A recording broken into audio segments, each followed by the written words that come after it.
Un petit mot, je vais peut-être aller un peu plus vite, là, sur les maladies non transmissibles d'origine alimentaire. Donc là, après, c'est des conséquences en cascade de cela, mais les points clés, je pense, sont très clairs. Alors, les maladies non transmissibles d'origine alimentaire, pour ça, on va regarder non pas le cas de la France, mais le cas des États-Unis. C'est quand même le cas le plus emblématique sur l'évolution. Qu'est-ce qui se passe, tout simplement?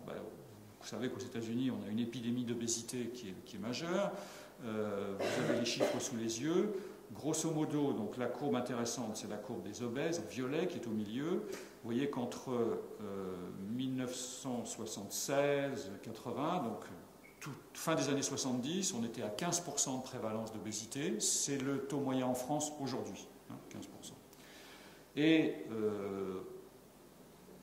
au début des années 2000, on est passé à 30%. Si vous ajoutez à ça les 30% de gens qui sont en surpoids, ça fait 60% de la population américaine là, qui est surpoids ou obèse. Et puis, il ne faut pas oublier l'obésité morbide, c'est-à-dire la courbe du bas en jaune. Obésité morbide, c'est supérieur à 40. Donc, il faudrait, moi qui suis devant vous, que je pèse 120 kg pour arriver là, ce qui fait quand même beaucoup. Et c'est 5% de la population. Pour vous donner un ordre de grandeur en termes de masse, pour une population américaine de 240 millions d'habitants, ça veut dire que c'est la population de la France qui est obèse, tout entière, et la population de toute l'île de France qui est en obésité morbide. Vous voyez ce que ça pèse sur toute la France obèse, toute l'île de France obésité morbide. Et ça, le chiffre en valeur absolue.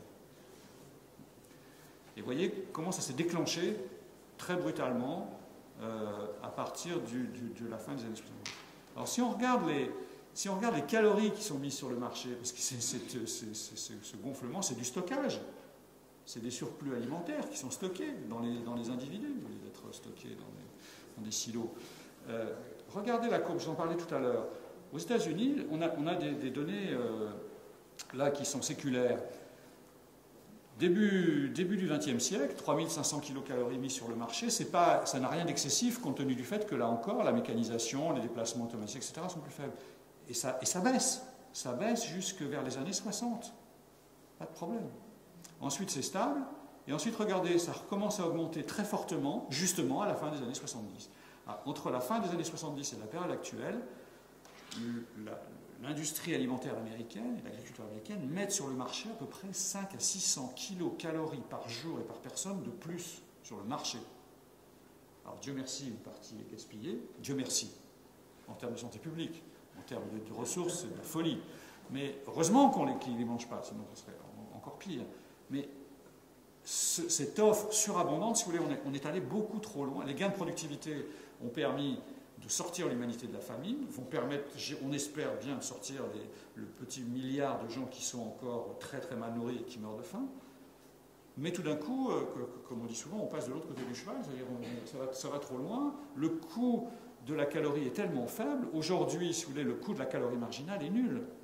Aux États-Unis ou même chez nous, vous demandez un peu plus de ceci ou de cela, on vous le donne. La calorie marginale coûte 0. Donc vous pouvez en avoir tant que vous voulez. Alors voilà ces calories mises sur le marché. Juste quand on cherche des suspects, il y a un suspect, par exemple aux États-Unis, qui est les calories, le sucre. Vous voyez, c'est des courbes séculaires aussi. C'est dans la même publication de l'USDA. C'est très bien. Les États-Unis vous donnent tous les éléments pour bien comprendre ce qui se passe. Un des points clés, il y a quelques chercheurs qui avaient travaillé là-dessus aux États-Unis, c'est vous savez, l'utilisation du maïs, la capacité technologique de transformer le maïs en sucre, en fait, et d'utiliser les sirops de maïs pour sucrer un peu tout, les sodas, mais aussi mettre un peu partout dans l'alimentation, parce que ça a de très bonnes propriétés technologiques. Et vous voyez que sur ce graphique, le sucre de maïs, les corn sweeteners, c'est substitué grosso modo au sucre de canne et de betterave, qui n'ont pas les mêmes propriétés, pareil, fin des années 70. Donc c'est concomitant, et à partir de ce moment-là, vous voyez sur la courbe du haut, le total des calories sucrées qui sont mises sur le marché se met à augmenter aussi. Le paysage est assez cohérent en fait, hein. Il n'y a pas besoin d'aller chercher très loin pour comprendre ce qui se passe. On ne sait pas très bien ce qu'il faut faire pour inverser la tendance, mais par contre, on ne peut pas dire qu'on n'a pas compris ce qui s'était passé. Pour enfoncer un peu le clou, et puis aussi parce que c'est l'économie mon métier, en termes de coûts, c'est très clair. Regardez les deux courbes. À gauche, c'est la France, à droite, c'est les États-Unis. Les courbes qui descendent, c'est les courbes des produits gras et sucrés. En France, c'est le beurre, les glaces et les sorbets que j'ai pris comme exemple. À droite, pour les États-Unis, c'est les sodas et le beurre aussi. Et les courbes qui montent, c'est-à-dire les produits qui coûtent de plus en plus cher, par exemple pour la France, les légumes frais. Vous voyez que les légumes frais, par rapport aux années 60, aujourd'hui, ça coûte 40% plus cher en termes réels. Donc ça aussi, évidemment, c'est un facteur très très puissant qui fait que les consommateurs vont beaucoup plus facilement. Si vous avez à la fois le produit qui est le plus agréable à manger, dont on a la plus envie, qui est en plus le moins cher, et l'inverse pour les produits que nous recommande le Plan national nutrition santé, évidemment, c'est pas difficile de comprendre ce qui se passe. Alors le résultat de ça, ça vous le savez, je peux aller peut-être un peu plus vite, c'est les championnats du monde de l'obésité.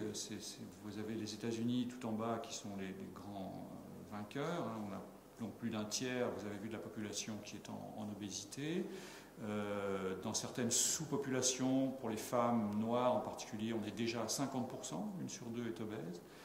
Le Mexique arrive très vite derrière et est en train de rattraper. Vous savez que le Mexique est aujourd'hui le plus gros consommateur de boissons sucrées au monde, devant les États-Unis. Alors là, vous avez les problèmes des pays en développement, j'en parlerai pas beaucoup, mais c'est majeur là aussi. Les problèmes souvent d'accès à l'eau simplement sont difficiles, donc finalement sur le plan sanitaire c'est mieux de prendre des boissons cachetées, mais souvent il y a du sucre dedans. Et puis inversement, vous avez quand même des pays sur lesquels il faudrait regarder d'un peu plus près, je pense au Japon en particulier, qui sont des pays développés, de troisième puissance économique du monde, revenu par tête, rien à envier à personne, et où la prévalence d'obésité est de 3-4%. En France, là, sur ces chiffres, on est à 10, les derniers chiffres BPI, c'est entre 12 et 15. Donc on est quand même on a 3 fois plus de prévalence qu'au Japon, alors qu'on est au même niveau de développement économique. Pourquoi les Japonais y arrivent, on n'arrive pas? C'est un point intéressant. Et puis là, les pays en développement, ça c'est tout à fait. Alors ça c'est une bombe à retardement, les pays en développement, parce que vous avez la conjonction de faible niveau de développement économique, importation massive des produits les moins chers, c'est-à-dire en gros le gras et le sucre qui arrivent massivement sur le marché, et des génétiques de population qui sont très susceptibles, parce qu'ils ont été très longtemps dans des environnements de subsistance. Les cas dramatiques, vous voyez, Samoa Tonga, ou même l'Égypte, mais Samoa Tonga, là on est dans le Pacifique, c'est 70% de prévalence chez les femmes, par exemple. Alors l'Égypte est un bon exemple, si je ne sais plus si j'ai les... juste pour les prévisions, là, sur ces graphiques, c'est des prévisions très sérieuses faites par le Lancet pour 2 pays qui sont la paille des pays en développement et des pays développés, c'est les États-Unis en haut et le Royaume-Uni en bas. Les prévisions pour 2030, 2030 c'est bientôt, là je pense qu'on ne fait plus beaucoup d'erreurs de prévision sur des termes rapprochés, c'est 50% pour l'ensemble de la population américaine chez les hommes par exemple, et 45% pour les femmes, vous voyez avec la flèche verte, et en Grande-Bretagne 40 et 35. Donc on a des prévisions qui sont vraiment pas très, très intéressantes. Et le deuxième problème qui est encore plus embêtant, c'est les enfants. Voilà l'évolution prévalence surpoids chez les enfants, donc là ça s'arrête en 2000. On a des bonnes nouvelles de ce côté-là, en tout cas en France au moins, il semblerait d'après les derniers chiffres que les courbes n'ont pas s'inversent. On n'a pas d'exemple au monde d'inversion des courbes de prévalence d'obésité. La prévalence d'obésité n'a jamais baissé nulle part, pour l'instant. Les courbes montent ou montent moins vite. Au mieux, c'est montent moins vite. Donc on aurait ça pour les enfants en France, mais vous voyez quand même que les pentes sont assez fortes et surtout ressemblent beaucoup à celles des États-Unis. C'est ça qui est embêtant. Et la dernière chose ennuyeuse aussi, c'est qu'il n'y avait pas le Japon là-dessus. Donc en discutant avec des collègues japonais, ils m'avaient dit mais vous dites beaucoup trop de bien du Japon, chez nos enfants ça ne se passe pas très bien non plus. Et effectivement, donc j'ai fini par mettre la main sur un papier qui décrit ça. Et vous voyez que là c'est des filles et garçons japonais donc de 6 à 14 ans. Et vous voyez que les taux de prévalence de surpoids, là aussi, sont croissants, en particulier chez les plus jeunes, chez les 6-8 et les 9-11, avec des passages donc, de 10 à 18% de prévalence. Donc c'est beaucoup. Et là aussi, le phénomène majeur derrière ça est sans doute un changement complet du modèle culturel alimentaire. C'est-à-dire que l'alimentation traditionnelle, qui est faite de riz, poisson, vous savez, puis en plus une certaine... des pratiques de retenue, etc., par rapport aux quantités, sont en train d'évoluer. Et malheureusement, ça a des conséquences sur l'embonpoint des jeunes Japonais et des jeunes Japonaises. Dernier exemple sur la rapidité de transition, c'est l'accélération des transitions. C'est le cas de l'Égypte, par exemple. Alors, je ne sais pas ce qui va se passer en Égypte, compte tenu de l'instabilité politique qui s'y installe, mais vous voyez la courbe de l'Égypte, vous vous souvenez la prévalence d'obésité chez les femmes égyptiennes, hein, c'était... est-ce qu'elles sont les femmes égyptiennes? Là, c'était presque 50%. Là encore, pas de mystère. Regardez la courbe rouge pour l'Égypte, c'est l'offre de calories sur le marché égyptien. Entre 1960, on était à 2000 et les années récentes, on est à 3400 à peu près. Vous savez qu'en Égypte, beaucoup de produits alimentaires sont subventionnés. C'était sans doute pour aussi acheter la paix sociale. Et les produits qui sont subventionnés, c'est la farine, l'huile et le sucre. Donc, on a bien sûr, avec ça, des calories bon marché qui arrivent sur le marché. Et effectivement, certains travaux ont montré que les prévalences d'obésité sont d'autant plus fortes que les gens ont accès à ces produits très bon marché. Pour mémoire, il y avait aussi l'exemple de la Chine en dessous qui très vite aussi passe de niveau de consommation très faible. Je vous rappelle le grand bond en avant dans les années 60, à peine plus de 1500 kcal par personne et par jour. Aujourd'hui, on plafonne autour des 3000. Donc là aussi, les conséquences. Alors ces accélérations, les phénomènes sont mal connus, c'est-à-dire que la vitesse en soi du changement est un problème pour les gens qui travaillent sur l'épidémiologie dans ces régions, et ils pensent que cette accélération va avoir des conséquences graves, mais on ne les mesure pas encore complètement.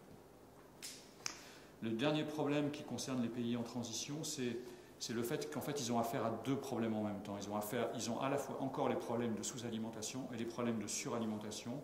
On appelle ça le double fardeau de l'alimentation, c'est-à-dire que au fur et à mesure, si vous voulez, par exemple pour le cas de la Chine, vous voyez entre les plus pauvres à gauche, le numéro 1, et les plus riches à droite, numéro 3 dans la population, la prévalence de la maigreur, donc de la sous-alimentation, diminue, mais la prévalence de l'obésité augmente immédiatement. Au Brésil, c'est exactement la même chose chez les femmes à bas revenus. Donc, dès que vous réglez un problème, vous avez tout de suite le deuxième problème, avec des coûts qui sont importants.